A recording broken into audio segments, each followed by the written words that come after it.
राधे राधे। आज हम आपको बहुत प्यारी अपनी बरसाने वाली राधा रानी की एक प्यारी सी कहानी सुना रहे हैं। वो कैसे अपने भक्तों पे अपनी कृपा बरसाती हैं, कैसे उनका साथ देती हैं।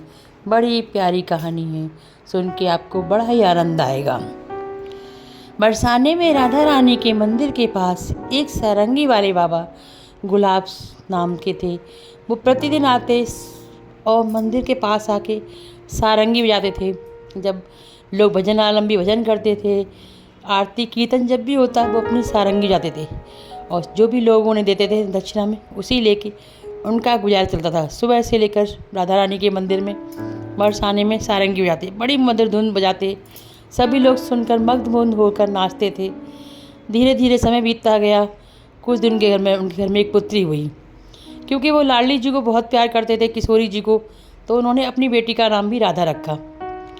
अब वो अपने रोज़ सारंगी बजाती ऐसी दिनचर्या चलने लगे।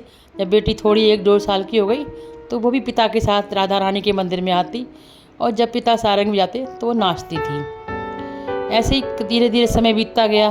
प्रतिदिन की यही क्रिया थी और बरसाने वाली राधा रानी भी बड़ी खुश होती थी।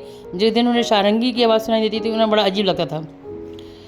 जब ऐसे ही करते करते कई साल बीत गए, 15, 16, 17 साल हो गए, तब उनकी बेटी बड़ी हो गई। तो सब लोगों ने कहा कि गुलाब जी आप अपनी बेटी की शादी कर दीजिए। गुलाब जी बोले मेरे पास इतना पैसा कहाँ से है, मैं अपनी बेटी की शादी कैसे करूँगा। गोसाई जी ने कहा मंदिर के ने, आप चिंता क्यों करते हो, श्री जी सब कृपा करेंगी, आप तो बस लड़का देखो। फिर गुसाई जी ने गुलाब जी ने अपनी बेटी के लिए लड़का देखा, सुबह वक्त देखा। सभी गुसाइयों ने मिलकर और बरसाने वासियों ने मिलकर उनकी बेटी की बड़ी धूमधाम से शादी की। शादी होने के बाद जब बेटी विदा हो गई तो 3 दिन तक गुलाब जी बड़े उदास मंदिर में बैठे रहे। उन्हें सारंगी नहीं बजाई, चुपचाप बिल्कुल शांत बैठे। उनका मन नहीं लग रहा था किसी चीज़ में, ना सारंगी बजाने में। ऐसे ही बैठे रहे। तभी एक दिन अचानक एक बच्ची निकल के आई और बोली बाबा तुम सारंगी बजाओ, मैं नाचूंगी। उन्हें लगा उनकी बेटी राधा आ गई हैं। वो अपने सारंगी बड़े धुन में बजाने लगे। काफ़ी देर बजाते रहे। फिर उन्हें महसूस हुआ कि ये तो लाडली जू हैं, किशोरी जू हैं। अब तो वो मद होकर बजाने लगे। ऐसे करते करते वो बजाते रहे। फिर उन्हें होश नहीं रहा। फिर सब लोगों ने उन्हें खोजा गुलाब जी को, तो वो कहीं नहीं मिले। सब लोग समझे कि अब उनकी लगता बेटी के गम में मृत्यु हो गई या कहीं चले गए, अलोप हो गए। ऐसे करके उसने बरसाने में उनके नाम से चबूतरा बनवा दिया गया। एक दिन की बात है, ऐसे ही 15-20 दिन बाद गुसाई जी वहाँ से निकल के आ रहे थे तो झाड़ियों में से आवाज़ आई, गुसाई जी इधर आओ। गुसाई जी कहा गुलाब जी तुम यहाँ क्या कर रहे हो। कि मैं क्या बताऊँ, मैं लाली की विदा करी, उसके बाद में मैं बरसाने की सीढ़ियों पे बैठा मंदिर की पे, तो लाडली जू आई और बोली तुम एक काम कर सारंगी बजा, मैं नाचूंगी।